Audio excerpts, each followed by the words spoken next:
Hey everyone, welcome to 59 Topps Friday, presented by Wax Pack Wisdom, where we talk baseball history through the cards we love. My name is Jake T. O'Donnell. We built the iconic 1959 Topps baseball set, and in this series we're going through every card to talk about the players, teams, and people who made up Major League Baseball in 1959. Today, we'll cover cards 320 through 329 in the set.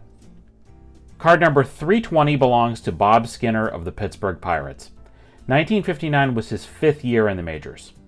Skinner was signed to the Pirates out of California high school and debuted for the Bucks in 1954, earning a place as the regular first baseman. He went back to the minors in 1955 and got injured. Then made the Pirates in 1956, but was a part-time player. 1957 was his first strong year in MLB, hitting .305. The following year, Skinner hit .321 and made the first of 3 All-Star appearances. In 1960, he was an All-Star and was a key contributor to the pennant-winning Pirates squad.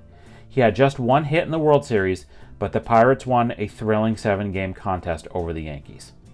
Skinner was dealt to Cincinnati midway through 1963, who in turn dealt him to St. Louis midway through 1964. In a bench role, Skinner was a part of a major comeback during the regular season by the Redbirds, and in the World Series victory over the Yankees, he went 2 for 3 in pinch hitting duty. He played for St. Louis through 1966. From there, he managed in the minors and took over as Phillies manager for parts of 1968 and 1969, and managed 1 game for the Padres in 1977. He coached throughout the majors and managed in the minors for 3 decades, winning the 1979 World Series as the Pirates hitting coach. Skinner's son, Joel, briefly managed the Indians. As of this recording, Bob Skinner is 92 years old and will be 93 in October of 2024. Card number 321 belongs to Bob Giallombardo of the Los Angeles Dodgers. Giallombardo did not pitch in the majors in 1959. He pitched 6 total games in the majors, all with the Dodgers in 1958, throwing 26 1/3 innings with a 3.76 ERA. He earned his trip to the major leagues that year, amidst a season with Montreal of the International League where he pitched 5 shutouts and finished with a 2.74 ERA. He pitched in 6 minor league seasons with the Dodgers, spanning time with the club when it was in Brooklyn and Los Angeles. Giallombardo was in fact a Brooklyn native. Giallombardo is the next player in the 1959 Topps set who was issued 2 cards, one without an option statement on the back,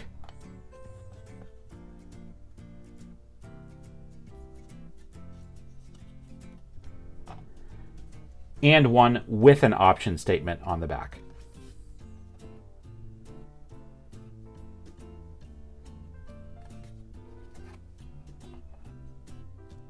Card number 322 belongs to Harry Hanebrink of the Milwaukee Braves. 1959 was his 4th and final season in the majors. He originally appeared for the Braves in 1953, playing in 51 games at second and third base, hitting .238 with a homer. He would not experience MLB baseball again until 1957, when he played in 6 games for the Braves. Hanebrink did not play in the Braves World Series victory that year.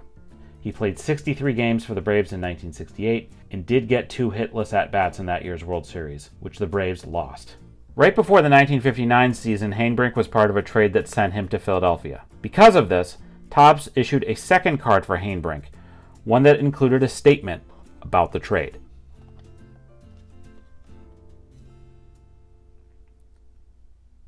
'59 would be his last MLB season, appearing in 57 games for the Phillies. After his playing career, Hanebrink worked as a real estate broker and drove a shuttle bus at the airport in his native St. Louis. Card number 323 belongs to Frank Sullivan of the Boston Red Sox. 1959 was his 7th MLB season. Sullivan first pitched for the Red Sox in 1953, a few years after he was signed out of California, and spent time in Army combat service during the Korean War. His best years were 1955 and 1956, when he made the AL All-Star team in both seasons. In 1955, Sullivan led the American League in wins with 18 and 260 innings pitched.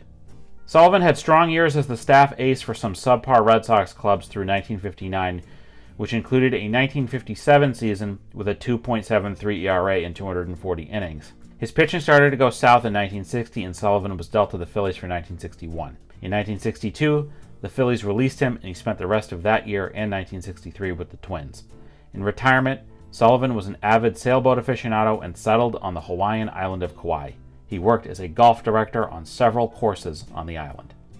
Card number 324 belongs to Don Demeter of the Los Angeles Dodgers. 1959 was Demeter's third year in the big leagues. Demeter was an outfielder, third baseman, and first baseman who would spread his time in the big leagues between the Dodgers, Phillies, Tigers, Red Sox, and Indians.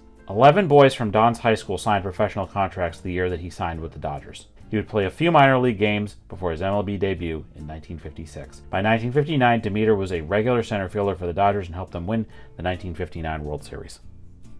He was the first player in the Los Angeles franchise to hit 3 home runs in one game. He would then break his wrist, which limited him in 1960, and he was traded to the Phillies in 1961. Demeter finished his career with a .265 batting average, 163 home runs, and 536 RBI. Following his big league career, Demeter started a swimming pool business. He died in 2021 at the age of 86.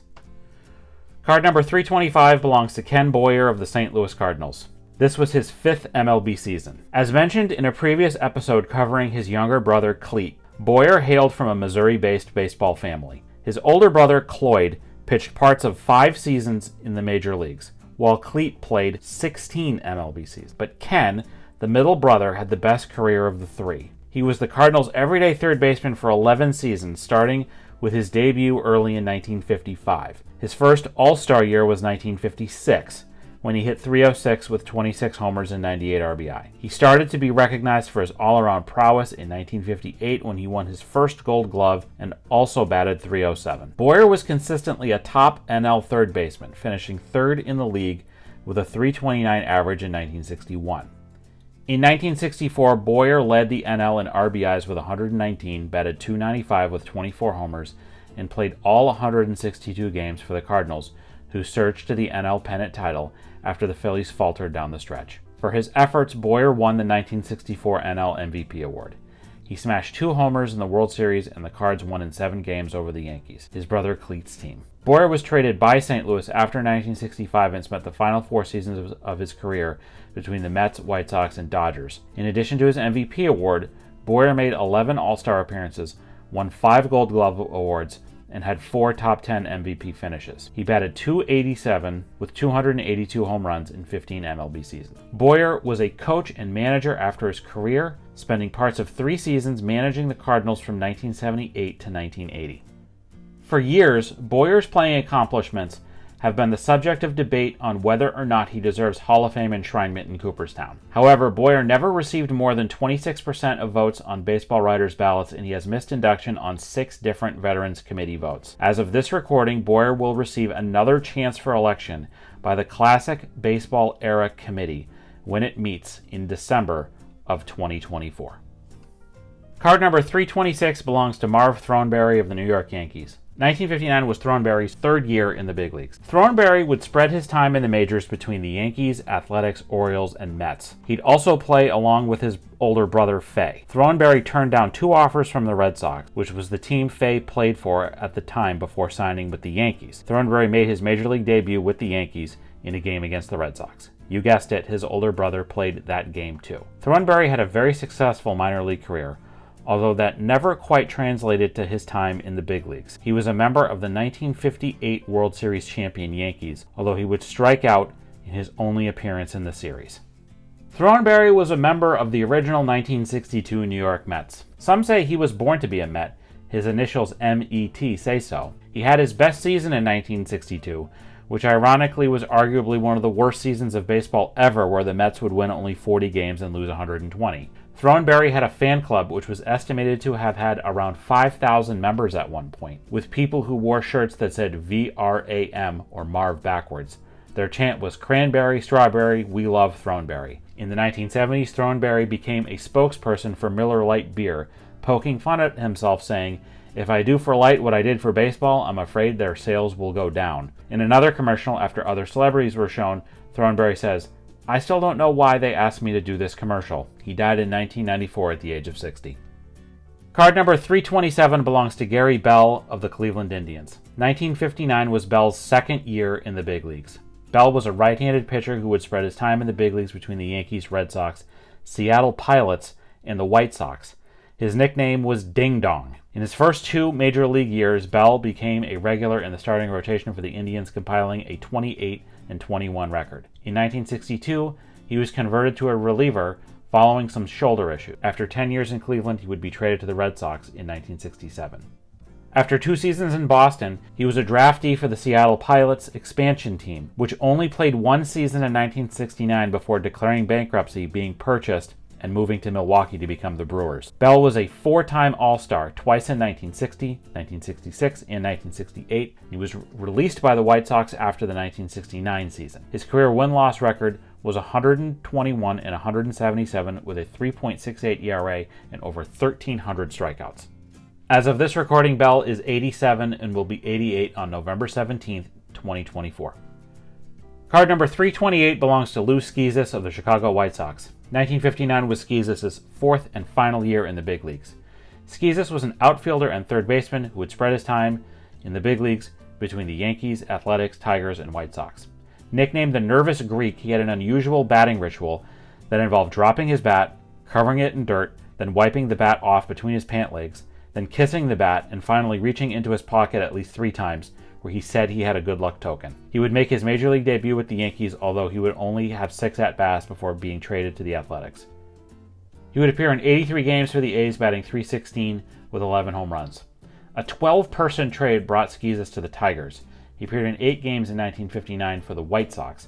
He would not play for them in the World Series that year, which they lost to the Dodgers. He would end his baseball career with a .270 batting average, 30 home runs, and 86 RBI. Following his big league career, Schizas played minor league ball in Central America. He went on to work as a health sciences teacher and baseball coach in Champaign, Illinois. He died in 2023 at the age of 91. Card number 329 is the Detroit Tigers team checklist. The checklist on the back of the card covers cards 353 to 429 in the set.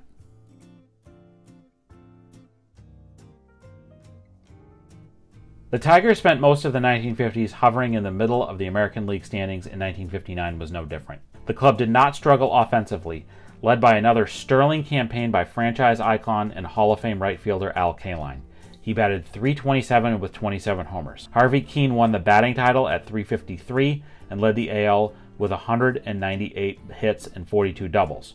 Charlie Maxwell hit 31 homers, and Eddie Yost led the AL with 135 walks and a .435 on-base percentage. But pitching was the bugaboo for the Tigers that year. Besides solid campaigns from Hall of Famer Jim Bunning, as well as Don Mossy and Frank Larry, no one stood out, and the Tigers finished the year 7th out of 8 AL clubs in ERA. The Tigers finished 4th in the league with 76 wins. The club also went through 2 managers in 1959, with Bill Norman fired after a 2-15 start. Jimmy Dykes led the club to a 74-63 record thereafter. That's going to do it for this edition of 59 Tops Friday on Wax Pack Wisdom. Today's episode was written by Abby O'Donnell and Jake T. O'Donnell. Do you have a story about one of the people, players, or teams we discussed today? Let us know in the comments. We'd love to hear it. If you enjoyed this video, please give it a like and subscribe to our channel so you don't miss any of our Wax Pack Wisdom content. In the video description, you'll find links to our source material for this episode, links to where you can follow us on all social media channels, as well as a list of our favorite nonprofits and charities. Please consider a donation to one of them if you enjoyed this content. Thank you for watching, and we'll see you next time on Wax Pack Wisdom. Take care.